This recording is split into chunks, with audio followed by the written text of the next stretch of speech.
Okay, so we were talking earlier about the vintage market. Yes, that's And what we do. it has, I mean, because we like old guitars. We buy old guitars. Guitars that look old, guitars that are old, we don't care. We just like old things. Whatever, yeah. Like my old lady. But anyway, so and then we're talking about how it's changed dramatically, I think, in the past, 10 years. It's probably true. Because, I mean, we had the big crash in 2008, and that sort of like made everything go way down. Then it's kind of caught back up now. We're sort of back where it was. Climbing. And more. Yeah. In some aspects. But what the pieces people are seeking is changed in a weird way. And it's, we think that the Fender Custom Shop might have had a little bit of their hand in that inadvertently and by accident, oopsed up. But so when you're going to look for a vintage guitar, what are you looking for? It's gotta be relics. a natural relic. No, that's what, like, I mean, Derek brought this up when we were talking the other day, because Derek's like our brain trust sometimes. He's not very smart. We just call him. He tells us what to say. We just sit here. He's like the Free Willy of the guitar shop. He like swims around in a glass bowl in the back. He's like, I'm not here. And he goes back. He gets on the gear page. This is what they're talking about. Yeah, God, I hate the gear page. Trade secrets. I don't hate it. It's just like I just want happiness to be there.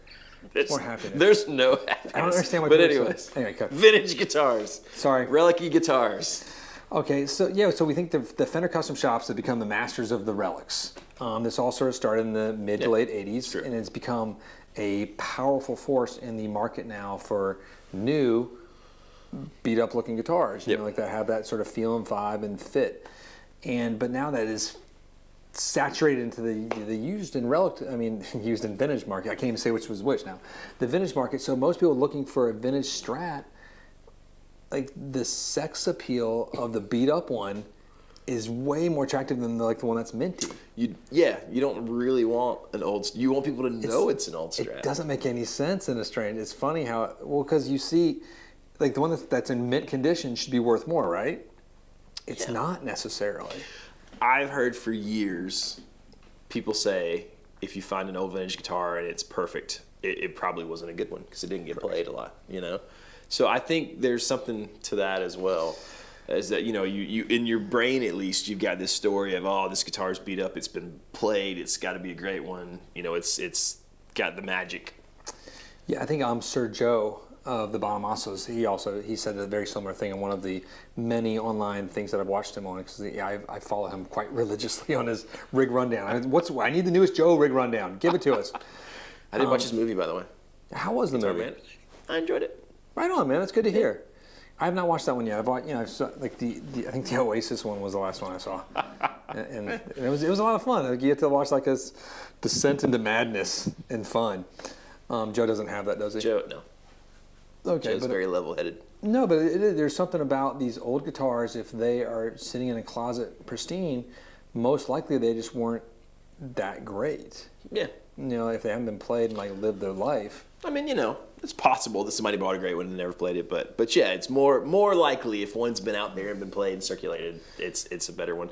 But so are we positing the idea that perhaps because of the popularity of relics, people maybe want beat up vintage guitars where they used to look for minty? In a strange way, I think yes. That's kind of true. I wasn't sure if I believed this notion at first, but then I think the buyer of the vintage piece is changing too. It's not necessarily the guy that grew up during that time period anymore. There's a younger audience that can afford these pieces in their 30s now.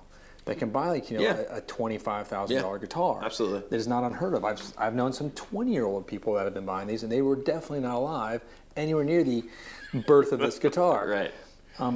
But they're fanatics of things old, and they love that sort of appeal, that rock and roll look and lifestyle of the guitar. Another thing that I've noticed on the face pages and the forums is that, before people, you would have that split of, hey, I love relics, and no, I hate relics. Like, if you're going to relic it, it's got to be natural. I've actually seen a few comments lately, and obviously this is not scientific, it's just random comments, but particularly on the 335 forum on Facebook. There was a guy who had a real old 335, like the 60s maybe or something, I don't remember, but it had this really cool checking, and he said it's been his main guitar since the 70s. Like, it's all from him.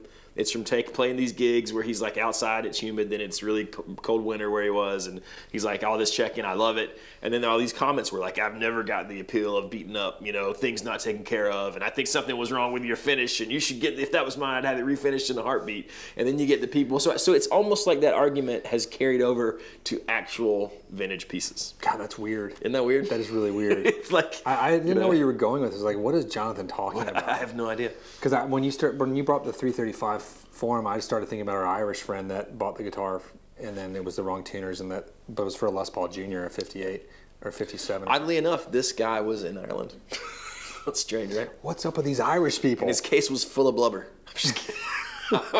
You have to be a fan of the channel to get that one, I guess. Full of blubber. Full of blubber. That can mean so many things, It Jonathan. means so many things. Yeah, that's a really good point. That is funny because I have heard people, like obviously we're on the forum some, and they do, I would never treat my guitar that way, but then, I don't know, there's something I like.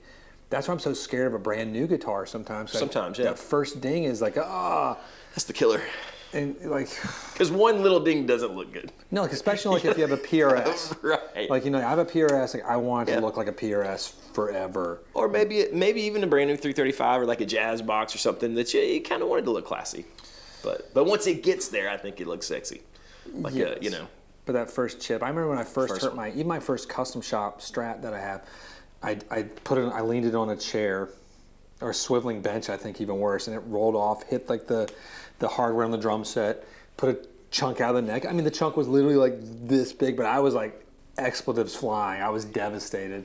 And then I found I could fix it with some lacquer. It just took a long time, and I couldn't do it myself because I'm an idiot. But I had a friend do it for me up at Hanson and Crawford in Durham, North Carolina. There you go. Some of my favorite luthiers in this entire state.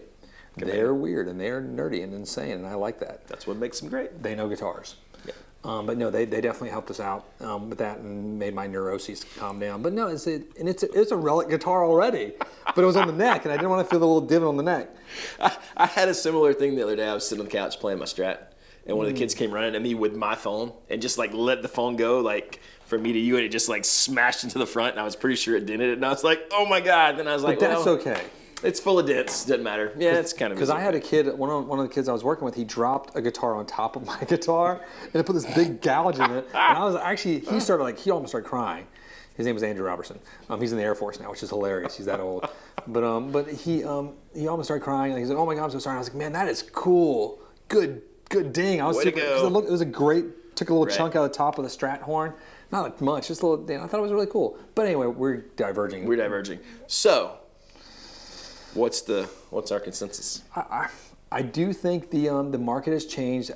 I think the Fender Custom Shop has had a direct effect on it. I think it's true. I think our wants and desires. Don't get me wrong. I'm still a minty 57 Strat all over. Would be all right. Yeah. I'm all over it. I'm over anything like in that world. But there's something like some of the vintage ones we've had come through. They've all been pretty worn. Yeah. And it's just sexy. There's something awesome about it, and it's got to be the prevalence of seeing these relic guitars. I think it's made it more accepted, and the younger audience that's buying it is excited about that look too. And I mean, I don't know. I'm actually really curious to see what everyone out there thinks.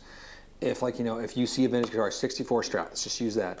One's mint, one has lived a life. Like, which one are you going to spend more money for? Are you spending the same? Because we were talking the other day about 64 and 5 or 65 Jaguars or Jazzmasters. You can find those for in that $5,000 mark, mint almost, really close, or get a Fender Custom Shop for the same price. I think my ideal situation is I get the 64. It's all beat to heck, but it's less money as well. Because I think that looks sexier, and you're trying to save a buck. And your wife appreciates that. She does. She loves it. Sorry, ladies or fellas, he's taken. But no, I think that's loosely. Yeah. Loosely taken. Sorry, Chris. God, she doesn't watch. She absolutely. She watches more than I realize. She would never watch you on camera. She does. She just watches those little homie. She likes this better because I can't respond to her. I can't talk back. But, that is right. Yeah. Well, she's a quiet woman. She kind of talks really slow. Yeah. I'm curious to see what everyone thinks out there, because it's been something that we've been bouncing around the shop, and we were sort of watching. We watch this all day, every day. We see what the used market's doing in the vintage gear, And I feel like, and also in the caveat, I feel like there's certain pieces that fit better as like a like Strats, we like them beat up. Tellers, we like them beat up. Yep. Certain Gibsons, we don't want beat up. beat up. You know, you don't want to see a shredded out piece there. Right. But certain ones, yeah. So let us know what you think.